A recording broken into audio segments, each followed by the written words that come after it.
नमस्कार आप सभी को। मैं विधान राठौर आप सभी का स्वागत करता हूं आपके अपने यूट्यूब चैनल में। पिछली 3 वीडियो में हम लोगों ने जाना संधि क्या होते हैं, संधि के प्रकार जाने, फिर हमने देखा स्वर संधि क्या होता है, फिर हमने उसके प्रकार जाने, और पिछली वीडियो में हम लोगों ने बेसिक्स ऑफ व्याकरण हम लोगों ने जाना कि व्याकरण के क्या क्या बेसिक्स होते हैं, स्वर व्यंजन क्या होता है, ये सब हम लोगों ने जाना। इस वीडियो में हम लोग दीर्घ स्वर संधि को स्टार्ट करेंगे, जो कि स्वर संधि का सबसे पहला वाला प्रकार है, और हम लोग उसकी परिभाषा को समझेंगे, उसके क्या क्या केसेस हो सकते हैं वो देखेंगे, और बहुत सारे एग्जाम्पल्स हम लोग यहाँ पे देखने वाले हैं। जितने भी एग्जाम्पल्स हो सकते हैं और जो आप लोगों के लिए इम्पोर्टेंट है वो हम लोग देखेंगे, और साथ में पिछले 10 सालों के क्वेश्चन पेपर से भी यहाँ पे एग्जाम्पल लिए गए। हिंदी और संस्कृत दोनों ही के एग्जाम्पल यहाँ पे आपको देखने को मिलेंगे। तो चलिए स्टार्ट करते हैं। चलिए सबसे पहले हम दीर्घ स्वर संधि की परिभाषा को समझते हैं। क्या बोलती है परिभाषा? जब दो ह्रस्व या दीर्घ स्वर आपस में मिलकर परिवर्तन करते हैं तो उनसे उनका दीर्घ रूप उत्पन्न होता है। मतलब क्या हुआ? पिछली वीडियो में हम लोगों ने देखा था कि ह्रस्व और दीर्घ स्वर क्या होते हैं। जब भी ह्रस्व और दीर्घ स्वर आपस में मिलते हैं या संधि करते हैं तो हमेशा उनका दीर्घ स्वरूप ही उत्पन्न होता है। कैसे होता है वो भी हम एग्जाम्पल में देखेंगे। आप लोगों को एक बार रिकॉल करा दूं, ह्रस्व स्वर हमारे 4 होते हैं, दीर्घ स्वर हमारे भी 4 होते हैं।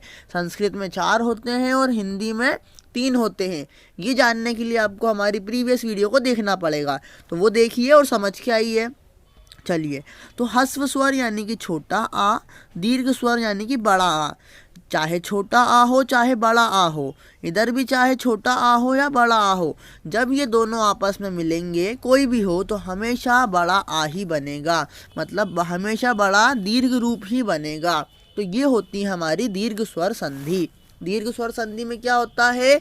जब भी ह्रस्व मतलब छोटे वाले स्वर बड़े वाले से मिले या बड़े वाले छोटे से वाले से मिले या छोटे छोटे आपस में मिले, हमेशा दीर्घ स्वर रूप ही उनका उत्पन्न होगा। तो ये होती है हमारी दीर्घ स्वर संधि। अब एग्जाम्पल देखते हैं तो आप लोगों को और अच्छे से क्लियर होगा। देखो यहाँ पे आ वाले केसेस में हमारे पास 4 ऑप्शंस या 4 केसेस हो सकते हैं। पहला केस क्या? दोनों ही छोटे आ हो, तो जब भी दोनों छोटे आ मिलेंगे तो हम तब भी हमको बड़ा आ मिलेगा। एक छोटा एक बड़ा आ मिलेगा तब भी हमको बड़ा आ ही उत्पन्न होगा। बड़ा आ और छोटा आ जब आपस में मिलेंगे तब भी बड़ा आ बनेगा, और बड़ा आ और बड़ा आ जब आपस में मिलेंगे तो ऐसा नहीं कि और बड़ा आ बन जाएगा, तब भी हमको जो हमारा दीर्घ आ है वही मिलेगा। तो यही तो हमारी कहती है दीर्घ स्वर संधि, कि जब भी ह्रस्व मतलब ये छोटा वाला आ, जब भी ह्रस्व या दीर्घ स्वर आपस में मिलते हैं, आपस में मतलब एक दूसरे से भी मिल सकते हैं और ये आपस में भी, जैसे आ और ये छोटा आपस में ही मिलेंगे, तब भी हमेशा क्या होगा? बड़ा आ मतलब दीर्घ रूप ही उसका उत्पन्न होगा। तो चलिए देखिए यहाँ पे एग्जाम्पल से समझते हैं। वन प्लस अग्नि, वनाग्नि। अब ये वनाग्नि कैसे बना होगा? देखो, वन में तुम लोगों ने संधि विच्छेद नहीं, तुम लोगों ने वर्ण विच्छेद पढ़ा होगा। ये ना है, ना को हमेशा ना हलंत प्लस आ लिखते हैं। जब भी हम इसको वर्ण विच्छेद करते हैं तो इस ना में आ है, और अग्नि का ये आ, छोटा आ और छोटा आ मिलकर क्या बना रहा है यहाँ पे? बड़ा आ। तो ये बड़े आ की मात्रा यहाँ पे आ रही है वनाग्नि में, ये आ। तो ये हमारा इस तरीके का एग्जाम्पल हो गया। सेकंड वाले केस के लिए देखिए, पुस्तक प्लस आलय, पुस्तकालय। तो क्या हुआ? का में आ है और ये बड़ा आ, तो छोटा आ और बड़ा आ भी मिलके बड़ा आ ही बना रहा है। तो ये क्या हुआ? पुस्तक प्लस आलय, पुस्तकालय। ऐसे ही थर्ड वाले केस में विद्या प्लस अभ्यास, बड़ा आ इधर है छोटा आ इधर है, बड़ा आ और छोटा आ मिलकर भी बड़ा आ बना रहे हैं। तो विद्या प्लस अभ्यासः, विद्या अभ्यासः। ये हमने देखा। जब दोनों ही बड़े आ होंगे तब क्या होगा? तो उसका भी एग्जाम्पल देख लो। महा प्लस आत्मा, महा प्लस आत्मा महात्मा। देखते हैं अपन, थोड़ा सा रफ करता हूँ मैं यहाँ पे। तो जब क्या होगा? यहाँ पे भी देखो, महा का बड़ा आ, आत्मा का बड़ा आ, दोनों बड़ा आ मिलके यहाँ पे महात्मा का बड़ा आ बना रहे हैं। तो ये क्या हो गया? हमारा बड़ा आ का एग्जाम्पल या दीर्घ स्वर संधि का एग्जाम्पल। जो महात्मा जो एग्जाम्पल है, महा प्लस आत्मा महात्मा, मोस्ट इंपॉर्टेंट एग्जाम्पल है। कई बार संस्कृत में पूछा गया है, संस्कृत के एग्जाम में, तो आप लोगों को याद रखना है।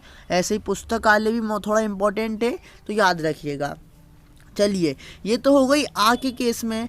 अब जो दीर्घ स्वर संधि है वो ई के केस में भी तो अप्लाई होगी, चाहे छोटी ई हो चाहे बड़ी ई हो, या इधर भी चाहे छोटी ई हो या बड़ी ही हो, जब ये आपस में मिलेंगे तो हमेशा हमको बड़ा ई ही मिलना है, बड़ी ई ही मिलना है। तो इसमें भी हमारी दीर्घ संधि आएगी, दीर्घ संधि अप्लाई होगी। चारों केसेस हम लोग इसके भी देख लेते हैं। क्या चार केसेस हो सकते हैं? पहला, दोनों छोटी ई एक बड़ी ई बनेगी, एक छोटी एक बड़ी होगी तब भी बड़ी ई बनेगी, एक बड़ी मतलब दोनों ही बड़ी जब होंगी तब भी बड़ी ई बनेगी, और एक बड़ी पहले वाली बाद वाली छोटी ई होगी तब भी हमको बड़ी ई ही मिलेगी।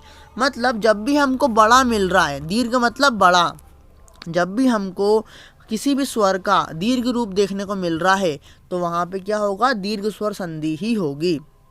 इसके एग्जाम्पल देख लो, रवि प्लस इंद्र।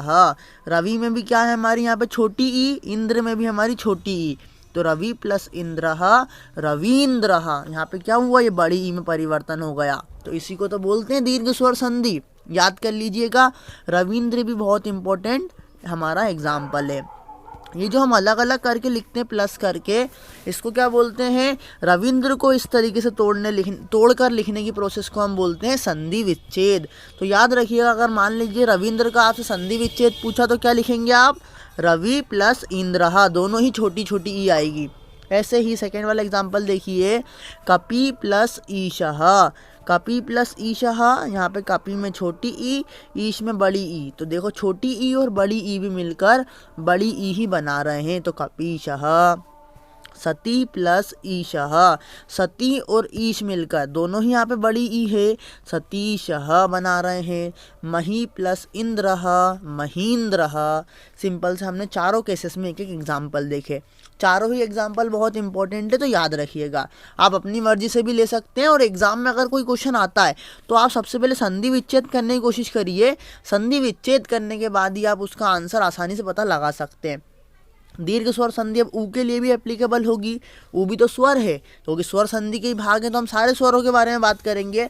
हम इस वीडियो में इसीलिए इतना डीप में पढ़ रहे हैं ताकि हमको एक बार इस वीडियो को देखने के बाद दीर्घ स्वर संधि में कोई भी हमको डाउट ना रहे, है ना। तो अब ऊ के बारे में देख लेते हैं। ऊपर भी हमको चार केस मिलेंगे, जब दोनों ही छोटे ऊ होंगे तब भी हमारा बड़ा ऊ बनेगा, एक छोटा एक बड़ा तब भी बड़ा ऊ, एक बड़ा दूसरा छोटा तब भी बड़ा ऊ बनेगा, दोनों बड़े ऊ होंगे तब भी हमको बड़ा ऊ ही मिलेगा। एग्जाम्पल देखो इनके, भानु प्लस उदय। भानु में छोटा ऊ है हमारा, उदय में भी छोटा ऊ है, दोनों मिलकर क्या बन रहा है? बड़ा ऊ बन रहे हैं। तो ये देखो बड़ा ऊ दिख रहा होगा आपको, भानु प्लस उदय, भानु प्लस उदय भानु उदय। ऐसे ही सिंधु प्लस ऊर्जा, सिंधु प्लस ऊर्जा सिंधूर्जा। तो यहाँ पे बड़ा ऊ में परिवर्तन हुआ।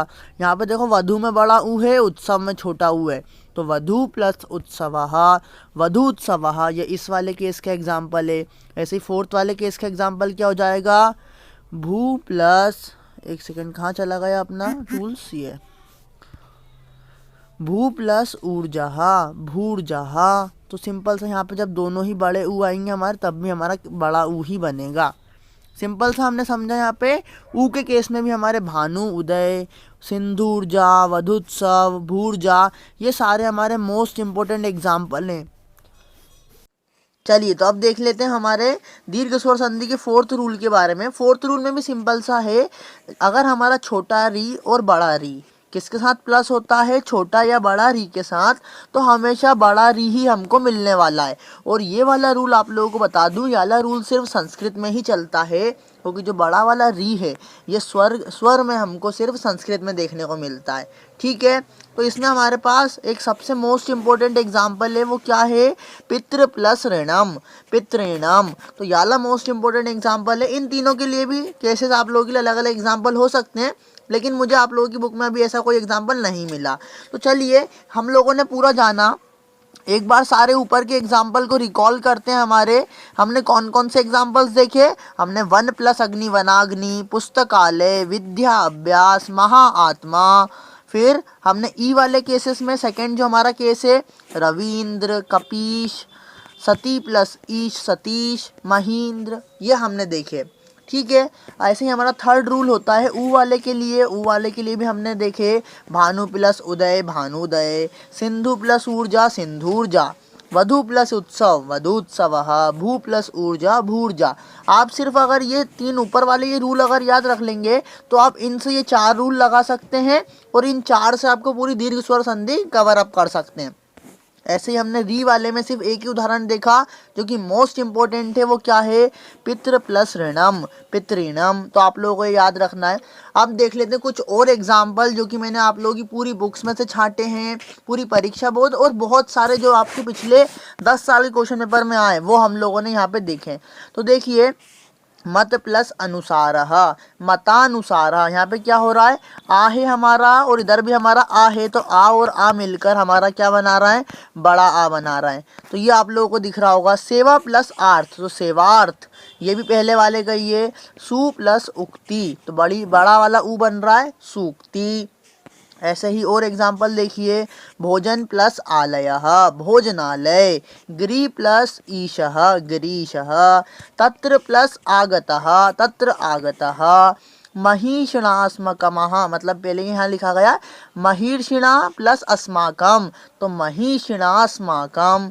तो ये भी हमारा संस्कृत की बुक के चैप्टर के बीच वाले ये हमारे संधि वाले जो क्वेश्चंस आए वो भी हमने लिए, ताकि एक भी हमारा जो क्वेश्चन है या एक भी हमारा दीर्घ स्वर संधि का जो एग्जाम्पल है वो कहीं से भी चूक ना पाए।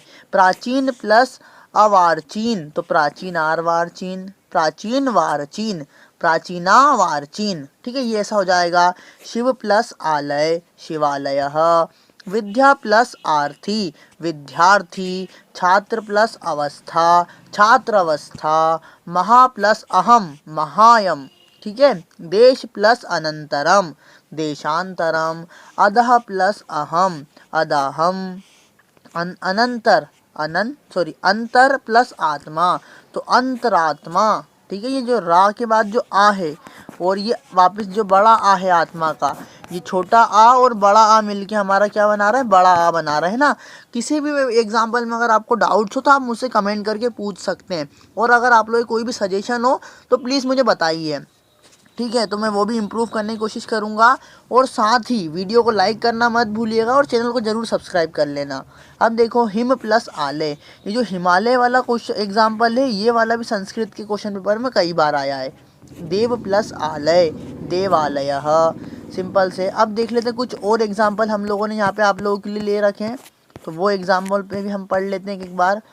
ना प्लस अस्ति, तो नास्ति, ना प्लस अस्ति नास्ति, अत्र प्लस अस्ति, तो अत्रास्ति, साधु प्लस उक्तम साधुक्तम, चा प्लस अति चाति, अधः प्लस अवधि अधावधि, ठीक है, कर्म प्लस अनुसारिणी कर्मानुसारिणी, याला भी बहुत इंपॉर्टेंट वो है हमारा एग्जाम्पल, तो याद रखिएगा। परः प्लस अधीनता पराधीनता, ये भी हमारे चैप्टर के अंदर से लिया है।